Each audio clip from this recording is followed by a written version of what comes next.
اعوذ باللہ من الشیطان الرجیم بسم اللہ الرحمن الرحیم۔ جادو کا حکم۔ اللہ تعالیٰ کا ارشاد ہے، جادوگر کہیں سے بھی آئے کامیاب نہیں ہوتا۔ سورہ طٰہٰ آیت نمبر 69۔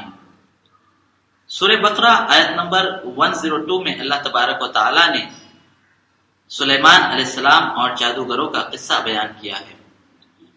ابو ہریرہ رضی اللہ تعالیٰ عنہ سے روایت ہے، کہتے ہیں رسول اکرم صلی اللہ علیہ وسلم نے فرمایا، 7 مہلک باتوں سے بچو۔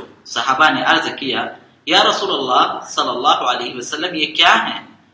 آپ نے فرمایا، نمبر 1 اللہ کے ساتھ شرک کرنا، نمبر 2 جادو کرنا، نمبر 3 کسی جان کو ناحق مارنا، نمبر 4 سود کھانا، نمبر 5 یتیم کا مال کھانا، نمبر 6 جنگ کے دن پیٹھ پھیر کر بھاگ جانا، اور نمبر 7 پاک دامن بھولی بھالی ایمان والی عورتوں پر الزام لگانا۔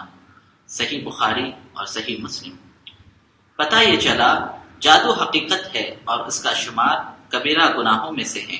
رسول اکرم صلی اللہ علیہ وسلم نے جادوگری سے سخت منع فرمایا ہے، کیونکہ یہ دنیا و آخرت دونوں میں بربادی اور ہلاکت کا سبب ہے۔